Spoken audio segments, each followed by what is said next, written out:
hello everyone আজি আমি শিকিম তোমালোকৰ দশম শ্ৰেণীৰ বিজ্ঞানৰ প্ৰথম অধ্যায় ৰাসায়নিক বিক্ৰিয়া আৰু সমীকৰণৰ এটা ইম্পৰ্টেন্ট টপিক আমি ৰাসায়নিক বিক্ৰিয়া আৰু সমীকৰণক কেনেকৈ সন্তুলিত কৰো তোমালোকে যদি এই চেপ্টাৰৰ আগৰ ভিডিও কেইটা চোৱা নাই তেনেহলে তোমালোকে ভিডিও ডেসক্ৰিপচনত থকা লিংকত ক্লিক কৰি সেই ভিডিও কেইটা চাব পাৰা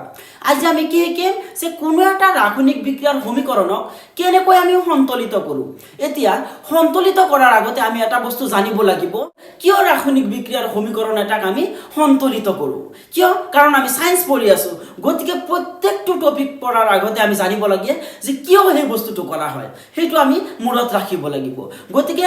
আমি একদম নৱম শ্ৰেণীত এতিয়া যাম যে নৱম শ্ৰেণীত তোমালোকে এটা সূত্ৰ পাইছিলা সেইটো হল আমাৰ ভৰৰ নিত্যতা সূত্ৰ ভৰৰ নিত্যতা সূত্ৰ মতে কি আছিল যে ভৰৰ কেতিয়াও সৃষ্টি বা বিনাশ নহয় অৰ্থাৎ আমাৰ ৰসায়ন বিজ্ঞানত কি হ'ব যে কোনো এটা ৰাসায়নিক বিক্ৰিয়া হোৱাৰ আগতে সেই বিক্ৰিয়াটোত থকা মৌলবোৰৰ ভৰ আৰু নতুনকৈ উৎপন্ন হোৱাৰ পিছত সেই বিক্ৰিয়াটোৰ যেটো আমাৰ নতুনকৈ উৎপন্ন হ'ব সেই পদাৰ্থটোৰ ভৰ সমান হ'ব লাগিব ঠিক আছে অৰ্থাৎ আমাৰ কি নহয় ভৰৰ সৃষ্টি বা বিনাশ নহয় আমি ভালদৰে হেতু চাই লও যে ভৰৰ নিত্যতা সূত্ৰ মানে কি আছিল যে ৰাসায়নিক বিক্ৰিয়া এটাত ভৰৰ সৃষ্টি বা বিনাশ হ'ব নোৱাৰে এইটো আমি নৱম শ্ৰেণীতে পাই আহিছো যে ৰাসায়নিক বিক্ৰিয়া এটাত কি হ'ব নোৱাৰে বা কেতিয়াও ভৰৰ সৃষ্টি বা বিনাশ হ'ব নোৱাৰে ঠিক আছে এইটো আমি সকলোৱে জানো কাৰণ আইনষ্টাইনৰ এটা সূত্ৰ কি আছিল E = mc² ঠিক আছে যদি ভৰ থাকে তেতিয়া তাৰ পৰা আমি কি পাম শক্তি পাম হেতু আমি সকলোৱে জানো হেতু ফিজিক্সৰ কথা কিন্তু আমাৰ ৰসায়ন বিজ্ঞানত কি কৈছে যে ৰাসায়নিক বিক্ৰিয়া এটা ভৰৰ সৃষ্টি বা বিনাশ হ'ব নোৱাৰে এইটো আমি জানিলো কিয় অৰ্থাৎ এইটো আমাক কি বুজাব যে ৰাসায়নিক বিক্ৰিয়া এটা বিক্ৰিয়াজাত পদাৰ্থৰ মৌলবোৰৰ মুঠ ভৰ বিক্ৰিয়কৰ মৌলবোৰৰ মুঠ ভৰৰ সমান হ'ব লাগিব এতিয়া মই আগৰ ভিডিওটো তোমালোকক বুজাইছিলো বিক্ৰিয়ক কি বিক্ৰিয়াজাত পদাৰ্থ কি হেবিলাক আমি শিকিছিলো হয় না নাই গতিকে সেই বিক্ৰিয়ক আৰু বিক্ৰিয়াজাত পদাৰ্থৰ ভৰ আমাৰ কি হ'ব লাগিব যে সমান হ'ব লাগিব ঠিক আছে তেতিয়াহে আমি তাক কি বুলি কম ভৰৰ নিত্যতা সূত্ৰ মানি চলিছে বুলি কম এতিয়া আমি এটা উদাহৰণ লৈ হেতু ভালদৰে বুজো সাপোজ লৈছো মই হাইড্ৰোজেন প্লাস ক্লোৰিন যে হাইড্ৰোজেনে ক্লোৰিনৰ সৈতে বিক্ৰিয়া কৰি কি উৎপন্ন কৰিছে হাইড্ৰক্লোৰিক এসিড উৎপন্ন কৰিছে ঠিক আছে এই হল আমাৰ কি হাইড্ৰক্লোৰিক এসিড বা হাইড্ৰোজেন ক্লোৰাইড এতিয়া আমি এইটো সকলোৱে জানো ৰিঅ্যাকচনটো একদম সহজ কি যে হাইড্ৰোজেনে ক্লোৰিনৰ সৈতে বিক্ৰিয়া কৰি কি উৎপন্ন কৰিছে হাইড্ৰোজেন ক্লোৰাইড বা হাইড্ৰক্লোৰিক এসিড উৎপন্ন কৰিছে এতিয়া কথা হল যে ইয়াত আমাৰ ভৰ সমান সমান আছে না নাই হেতু আমি চাব লাগিব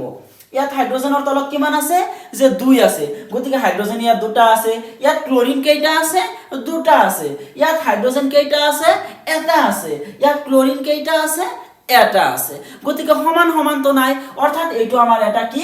জকা সমীকৰণ গতিকে ইয়াক আমি কি কৰিব লাগিব সন্তুলিত কৰিব লাগিব এতিয়া সন্তুলিত কিয় কৰো আমি কাৰণ আমি কি কৰিব লাগিব বিক্ৰিয়ক আৰু বিক্ৰিয়াজাত পদাৰ্থৰ মুঠ ভৰ সমান কৰিব লাগিব এতিয়া চোৱা ইয়াত এতিয়া যদি মই ইয়াক 2 ৰে পূৰণ কৰি দিও 2 ৰে পূৰণ কৰি দিলো আমাৰ হাইড্ৰোজেন কেইটা হল দুটা হল আকৌ এই দুইটো এই আমাৰ ক্লোৰিনৰ লগতো পূৰণ হৈ আছে গতি ক্লোৰিনো আমাৰ কিমান হল যে দুটা হল গতিকে এইফালে দুটা ক্লোৰিন আছে দুটা হাইড্ৰোজেন আছে আৰু এইফালে আমাৰ কি আছে দুটা হাইড্ৰোজেন আছে আৰু দুটা ক্লোৰিন আছে গতিকে আমাৰ কি হৈ গল ভৰ সমান সমান হৈ গল এতিয়া কথা হল যে মই আকৌ বুজাই দিছো বিক্ৰিয়ক আৰু বিক্ৰিয়াজাত পদাৰ্থ মানে কি হেতু তো মই আগৰ ভিডিওটোত বুজাইছোৱে আকৌ ইয়াতে বুজাই দি আছো এইটো আমাৰ এটা ৰাসায়নিক সমীকৰণ ঠিক আছে এইটো আমাৰ এটা কি ৰাসায়নিক সমীকৰণ এতিয়া একদম সহজভাৱে তোমালোকে বুজি লোৱা যে বিক্ৰিয়াজাত পদাৰ্থ মানে কি এইটো আমাৰ কাৰ্চিন এই কাৰ্চিনৰ সোঁফালে যিখিনি থাকিব তাক আমি কি বুলি কম বিক্ৰিয়াজাত পদাৰ্থ বুলি কম ঠিক আছে কাৰ্চিনৰ সোঁফালে যিখিনি থাকিব তাক আমি কি বুলি কম বিক্ৰিয়াজাত পদাৰ্থ ঠিক আছে আৰু কাৰ্চিনৰ বাওঁফালে যিখিনি থাকিব তাক আমি কি বুলি কম বিক্ৰিয়ক পদাৰ্থ এতিয়া তোমালোকে কোৱা ইয়াত বিক্ৰিয়ক পদাৰ্থ কোনটো যে বিক্ৰিয়ক পদাৰ্থ হল এই আমাৰ কাৰ্চিন যে আছে কাৰ্চিনৰ বাওঁফালৰ অংশখিনি অৰ্থাৎ হাইড্ৰোজেন আৰু ক্লোৰিন খিনি আমাৰ কি হ'ব বিক্ৰিয়ক পদাৰ্থ হ'ব আৰু বিক্ৰিয়াজাত পদাৰ্থ কোনখিনি হ'ব যে কাৰ্চিনৰ সোঁফালে আমাৰ কি আছে HCl আছে এইখিনি হ'ব আমাৰ কি যে বিক্ৰিয়াজাত পদাৰ্থ গতিকে তোমালোকে এতিয়া বুজি পালা ভৰৰ নিত্যতা সূত্ৰ কি ভৰৰ নিত্যতা সূত্ৰ কি হ'ব যে ভৰৰ সৃষ্টি বা বিনাশ নহয় ঠিক আছে এইটো হল আমাৰ ভৰৰ নিত্যতা সূত্ৰ আৰু ৰসায়ন বিজ্ঞানত কি হ'ব যে ৰাসায়নিক বিক্ৰিয়াটাত বিক্ৰিয়াজাত পদাৰ্থৰ মুঠ ভৰ আৰু বিক্ৰিয়ক পদাৰ্থৰ মুঠ ভৰ সদায় কি হ'ব লাগিব যে সমান হ'ব লাগিব হল এইটো হল আমাৰ ভৰৰ নিত্যতা সূত্ৰ এতিয়া কথা হল যে সন্তুলিত ৰাসায়নিক সমীকৰণ মানে কি এতিয়া কোনো এটা আমি ৰাসায়নিক সমীকৰণ লম ঠিক আছে সেই ৰাসায়নিক সমীকৰণত যদি আমাৰ বিক্ৰিয়ক পদাৰ্থ আৰু বিক্ৰিয়াজাত পদাৰ্থৰ মুঠ ভৰ সমান থাকে বা বিক্ৰিয়ক পদাৰ্থত যিমান কেইটা আমাৰ মৌলৰ অণু থাকিব বিক্ৰিয়াজাত পদাৰ্থটো যদি আমাৰ সেই মৌলটো সেই কেইটাই থাকিব তেতিয়া তাক আমি কি বুলি কম সন্তুলিত ৰাসায়নিক সমীকৰণ বুলি কম মই আকৌ কৈ দি আছো যে কোনো এটা ৰাসায়নিক বিক্ৰিয়াত যদি বিক্ৰিয়কৰ মুঠ ভৰ আৰু বিক্ৰিয়াজাত পদাৰ্থৰ মুঠ ভৰ সমান হয় বা বিক্ৰিয়কত যিমান কেইটা আমাৰ মৌল আছিল সেই মৌলবোৰৰ সংখ্যা আৰু বিক্ৰিয়াজাত পদাৰ্থ উৎপন্ন হওঁতে যেটো আমাৰ পদাৰ্থ হ'ব সেই পদাৰ্থত থকা মৌলৰ অণুৰ সংখ্যা যদি একে হয় তেতিয়া তাক আমি কি বুলি কম সন্তুলিত ৰাসায়নিক সমীকৰণ বুলি কম এইটো হল আমাৰ সন্তুলিত ৰাসায়নিক সমীকৰণৰ ডেফিনেশন কি যে ৰাসায়নিক সমীকৰণৰ বিক্ৰিয়ক আৰু বিক্ৰিয়াজাত পদাৰ্থৰ মৌলৰ ভৰ বা ৰাসায়নিক বিক্ৰিয়া এটাৰ আগত আৰু পাছত প্ৰতিটো মৌলৰ পৰমাণুৰ সংখ্যা একে থাকিলে তাক আমি সন্তুলিত ৰাসায়নিক সমীকৰণ বুলি কওঁ এইটো হল ইয়াৰ ডেফিনেশন ঠিক আছে আৰু এইটো মেট্ৰিক পৰীক্ষাত সদায় আহি থাকে যে সন্তুলিত ৰাসায়নিক সমীকৰণ মানে কি আৰু ইয়াক আমি কিয় সন্তুলিত কৰিব লাগে এই কোৱেশ্চনটো আহিয়ে থাকে 2022 চনত আহিছিল 2018 চনত আহিছিল ঠিক আছে গতিকে আহিয়ে থাকে এইটো কোৱেশ্চন গতিকে যেতিয়া তোমালোকক পৰীক্ষাত আহিব যে সন্তুলিত ৰাসায়নিক সমীকৰণ মানে কি তোমালোকে কি কবা যে ৰাসায়নিক বিক্ৰিয়া এটাৰ আগৰ আৰু ৰাসায়নিক বিক্ৰিয়া এটাৰ পিছত যদি বিক্ৰিয়ক আৰু বিক্ৰিয়াজাত পদাৰ্থৰ মৌলবোৰৰ ভৰ সমান হয় বা বিক্ৰিয়াটাৰ আগত যিমান কেইটা মৌলৰ অণু আছিল সেই অণু কেইটা আৰু বিক্ৰিয়াজাত পদাৰ্থ উৎপন্ন হোৱাৰ পিছত অৰ্থাৎ ৰাসায়নিক বিক্ৰিয়াটা সংঘটিত হোৱাৰ পিছত যেটো নতুন পদাৰ্থ উৎপন্ন হ'ব সেই নতুন পদাৰ্থত যদি মৌলৰ অণুৰ সংখ্যা একে থাকে তেতিয়া তাক আমি কি বুলি কম সন্তুলিত ৰাসায়নিক সমীকৰণ বুলি কম এইটো ডেফিনেশন আমাৰ কি গল যে সন্তুলিত ৰাসায়নিক সমীকৰণৰ ডেফিনেশন গল এতিয়া প্ৰশ্নটো কি আছিল সন্তুলিত ৰাসায়নিক সমীকৰণ মানে কি আৰু আমি কিয় সন্তুলিত কৰিব লাগে কিয় কৰিব লাগে কাৰণ ভৰৰ যেটো আমাৰ নিত্যতা সূত্ৰ আছিল সেই ভৰৰ নিত্যতা সূত্ৰ মতে কি আছিল যে ভৰৰ কেতিয়াও সৃষ্টি বা বিনাশ হ'ব নোৱাৰে গতিকে তোমালোকে লিখি দিবা কি কাৰণ ভৰৰ কেতিয়াও সৃষ্টি বা বিনাশ হ'ব নোৱাৰে যাৰ বাবে ৰাসায়নিক বিক্ৰিয়াটা আমি সন্তুলিত কৰিব লাগে এই কোৱেশ্চনটোৰ আনসাৰ তোমালোকে এতিয়া পাৰিবা আশা কৰো তোমালোকে ভৰৰ নিত্যতা সূত্ৰ আৰু সন্তুলিত ৰাসায়নিক সমীকৰণ বুজি পাইছা এতিয়া আমি শিকিম কেনেদৰে কোনো এটা ৰাসায়নিক বিক্ৰিয়াৰ সমীকৰণক আমি সন্তুলিত কৰো একদম ইজি মই কেইটামান এক্সাম্পল লম আৰু তোমালোকে এইবিলাক নোটস কৰি যাবা যদি নোটস নকৰা তেনেহলে তোমালোকৰ প্ৰবলেম হৈ যাব পঢ়াত গতিকে তোমালোকে ভিডিওটো পজ কৰি লগে লগে নোটসখিনি লিখি যাবা একদম ধুনিয়াকৈ নোটসখিনি দি আছো এতিয়া আমি কেইটামান এক্সাম্পল লম এক্সাম্পল কি লও সাপোজ মই লৈছো যে হাইড্ৰোজেনে কাৰ সৈতে বিক্ৰিয়া কৰিছে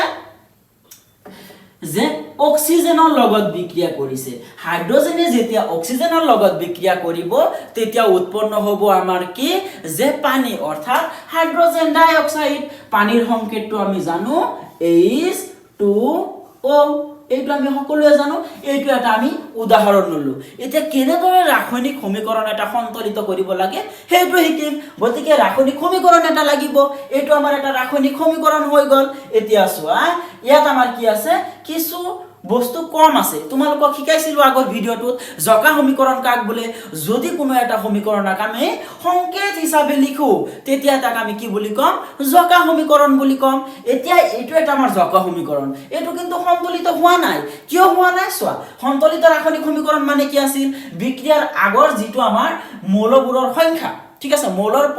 মৌলবোৰৰ অণুৰ সংখ্যা আৰু বিক্ৰিয়া হৈ যোৱাৰ পিছত যেটো আমাৰ নতুন পদাৰ্থ উৎপন্ন হ'ব তাৰ অণুৰ সংখ্যা একে থাকিব লাগিব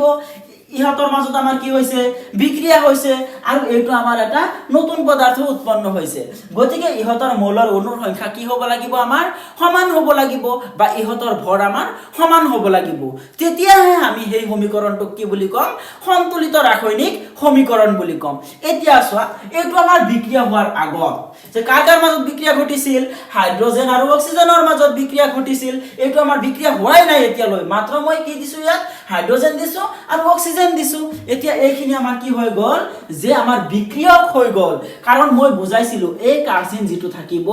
সেই কাৰ্চিনৰ বাওফালে যিখিনি থাকিব তাক আমি কি বুলি ক'ম যে বিক্ৰিয়ক বুলি ক'ম আৰু কাৰ্চিনৰ সোঁফালে যিখিনি থাকিব বা যেটো আমাৰ নতুন পদাৰ্থ উৎপন্ন হ'ব তাক আমি কি বুলি ক'ম যে বিক্ৰিয়াজাত পদাৰ্থ বুলি কম এতিয়া চোৱা ইয়াত হাইড্ৰজেন কেইটা আছে দুটা আছে ইয়াত হাইড্ৰজেনৰ তলত কিমান আছে দুই আছে গতিকে ইয়াতো আমাৰ কি আছে হাইড্ৰজেন দুটা আছে আৰু তাৰ পিছত প্লাস চিন আছে অক্সিজেন ইয়াত কিমানটা আছে যে দুটা আছে ইয়াত অক্সিজেনৰ তলত কিবা আছে নেকি আছে কিমান আছে যে 1 আছে 1 থাকিলে লিখিব নালাগে গতিকে অক্সিজেন ইয়াত আমাৰ কেইটা আছে এটা আছে প্ৰথমতে তোমালোকে কি লক্ষ্য কৰিব লাগিব যে এই বিক্ৰিয়ক আৰু বিক্ৰিয়াজাত পদাৰ্থৰ যিবিলাক আমাৰ অণু আছে মৌলবোৰৰ অণু আছে সেই অণুৰ সংখ্যা কেইটা সমান আছে না নাই গতিকে আমি কি পালো ইয়াত হাইড্ৰজেন সমান আছে কিন্তু ইয়াত অক্সিজেন দুটা আছে এফালে এটা আছে এইফালে আমাৰ কেইটা অণু বেছি আছে যে এটা অণু বেছি আছে অক্সিজেনৰ গতিকে আমি কিবা এটা বস্তু দিব লাগিব যাৰ পিছত আমাৰ অক্সিজেন ইয়াত কেইটা হ'ব লাগিব দুটা হ'ব লাগিব এতিয়া কথা হ'ল ইয়াত মই 2 দিব নোৱাৰো সৰি ইয়াত মই 2 দিব নোৱাৰো কাৰণ কেতিয়াও আমি সন্তুলিত কৰোতে একদম তলত আমি 2 3 4 বা 5 এনেকুৱা ধৰণৰ সংখ্যা দিব নোৱাৰো আমি দিলে ক'ত দিব লাগিব সন্মুখত দিব লাগিব ঠিক আছে গতিকে ইয়াত 2 দিব নোৱাৰো এতিয়া কথা হ'ল যদি এইটো এটা আমাৰ কি বিক্ৰিয়াজাত পদাৰ্থ এটা আমাৰ যৌগটো কি এটা মাত্ৰ যৌগ গতিকে ইয়াৰ সন্মুখত মই কি দিলো 2 দিলো এতিয়া কথা হ'ল যে এই দুইটো কাৰ লগত পূৰণ হৈ আছে যে অক্সিজেনৰ লগত পূৰণ হৈ আছে আৰু এই দুইটো হাইড্ৰজেনৰ লগত পূৰণ হৈ আছে কেনেকৈ তোমালোকে এটা সিম্পল ইকুৱেশন কোৱা 2x + y ইয়াত আমাৰ কি আছে ব্ৰেকেট আছে তোমালোকে ধৰি লবা ইয়াত আমাৰ কি আছে এটা ব্ৰেকেট আছে যেহেতু এইটো এটা আমাৰ যৌগ ঠিক আছে তোমালোকে ভাবি লবা তাত আমাৰ এটা কি আছে ব্ৰেকেট আছে এতিয়া কথা হ'ল 2 ব্ৰেকেট x + y ইয়াক আমি কেনেদৰে লিখো 2x + 2y কেনেদৰে লিখিলো যে 2 প্ৰথমতে আমি x এৰে পূৰণ কৰিছো তাৰ পিছত 2 ক আমি কিহেৰে পূৰণ কৰিছো y এৰে পূৰণ কৰিছো ঠিক আছে সেই কাৰণে মই কি লিখিছো 2x + 2y ঠিক তেনেদৰে এই দুইটো কাৰ হৈতে পূৰণ হৈ আছে হাইড্ৰজেনৰ হৈতেও পূৰণ হৈ আছে আকৌ দুইটো আমাৰ অক্সিজেনৰ হৈতেও পূৰণ হৈ আছে গতিকে এতিয়া তোমালোকে চোৱা ইয়াত তেনেহলে আমাৰ অক্সিজেন কেইটা হৈ গল ইয়াৰ সন্মুখত যদি 2 আছে 2 এৰে পূৰণ হৈ আছে গতিকে অক্সিজেন আমাৰ কেইটা হৈ গল দুটা হৈ গল এইফালেও আমাৰ অক্সিজেন দুটা আছে ঠিক আছে অক্সিজেন সমান হল কিন্তু লগে লগে তোমালোকে এটা বস্তু লক্ষ্য কৰিছা না নাই যে ইয়াত আমাৰ হাইড্ৰজেন কেইটা আছিল দুটা আছিল আৰু মই সন্মুখত 2 দিছো তাৰ মানে 2 এৰে পূৰণ হৈ আছে 2 লগত 2 পূৰণ কৰিলে কিমান হয় 4 হয় এইফালে তো আমাৰ হাইড্ৰজেন 4টা হৈ গল কিন্তু এইফালে আমাৰ হাইড্ৰজেন কেইটা আছে দুটা আছে গতিকে এফালে আমি কি কৰিব লাগিব 2 এৰে পূৰণ কৰিব লাগিব এফালে আমি কি কৰিছো 2 এৰে পূৰণ কৰি দিছো এতিয়া ইয়াত দুটা আছিল আমাৰ হাইড্ৰজেন আৰু 2 এৰে পূৰণ কৰি দিলো কেইটা হল 4টা এতিয়া চোৱা আমাৰ কি হৈ আছে ইয়াত যে হাইড্ৰজেন কেইটা আছে এফালে 2 আৰু ইয়াত আছে আমাৰ 2 2 2 গুণে কিমান হয় 4 এফালে হাইড্ৰজেন দুটা আছে আৰু ইয়াত আছে 2 2 2 গুণ আমাৰ কিমান হয় 4 হয় হাইড্ৰজেন মিলি গল এতিয়া সো অক্সিজেনৰ তলত কিমান আছে 2 আছে অৰ্থাৎ অক্সিজেন কেইটা আছে দুটা আছে ঠিক তেনেদৰে ইয়াত আমাৰ অক্সিজেনৰ তলত একো নাই কিন্তু সন্মুখত আমাৰ কিমান আছে 2 আছে এই 2 এৰে যদি আমি অক্সিজেনৰ একক পূৰণ কৰো তেনেহলে কিমান হ'ব 2 হ'ব গতিকে আমাৰ কি হৈ গল যে অক্সিজেনো দুটা হৈ গল অৰ্থাৎ এটো আমাৰ এতিয়া সন্তুলিত হৈ গল মানে দুইফালে আমাৰ কি আছে ভৰ বা অণুৰ সংখ্যা সমান আছে মুঠতে তোমালোকে এনেদৰে বস্তু কিটা পূৰণ কৰিবা 2 3 4 1 2 2 3 4 এবিলাক যেনেকৈ তোমালোকে পূৰণ নকৰা কিয় দুইফালে আমাৰ কি হ'ব লাগিব যে অণুৰ সংখ্যা বা ভৰৰ সংখ্যা সমান হ'ব লাগিব আমি আৰু এটা एग्जांपल লও তেতিয়াহে তোমালোকে ভালদৰে বুজি পাবা আগৰ উদাহৰণটো লৈছো আগৰ উদাহৰণটো কি আছিল যে হাইড্ৰজেনে ক্লোৰিনৰ সৈতে বিক্ৰিয়া কৰি উৎপন্ন কৰিছে আমাৰ হাইড্ৰক্লোৰিক এসিড বা হাইড্ৰোজেন ক্লোৰাইড এতিয়া চোৱা এইটো আমাৰ কাৰ্চিনৰ বাওফালত চোৱা কাৰ্চিনৰ বাওফালত থকা বিলাকক আমি কি বুলি কওঁ যে বিক্ৰিয়ক বুলি কওঁ ইয়াত হাইড্ৰোজেন কেইটা আছে দুটা আছে এইফালে হাইড্ৰোজেনৰ তলত কিমান আছে এক আছে একো নাই মানে এক আছে গতিকে এইফালে হাইড্ৰোজেন আমাৰ এটা আছে এইফালে আকৌ আমাৰ ক্লোৰিন কেইটা আছে দুটা আছে আকৌ ফুফালেও আমাৰ কিমানটা আছে এটা আছে গতিকে আমি কি কৰিব লাগিব এনেকুৱা এটা সংখ্যাৰে পূৰণ কৰিব লাগিব যাতে আমাৰ কি হয় দুইফালে অণুৰ সংখ্যা বা ভৰৰ সংখ্যা একে হয় এতিয়া মই যদি এই ফুফালে 2 ৰে পূৰণ কৰি দিম চোৱা ফুফালে মই কি কৰিছো 2 ৰে পূৰণ কৰি দিছো এতিয়া চোৱা তোমালোকে হাইড্ৰোজেন কেইটা হল দুটা হৈ গল 2 লগত পূৰণ হৈ আছে এই ক্লোৰিনো আমাৰ কি হৈ আছে 2 লগত পূৰণ হৈ আছে গতিকে ক্লোৰিনো আমাৰ কেইটা হৈ যাব দুটা হৈ যাব এইফালে সো হাইড্ৰোজেন কেইটা আছে দুটা আৰু ক্লোৰিনো কেইটা আছে দুটা আছে গতিকে এইফালে আৰু এইফালে আমাৰ অণুৰ সংখ্যা কি আছে যে সমান হৈ আছে গতিকে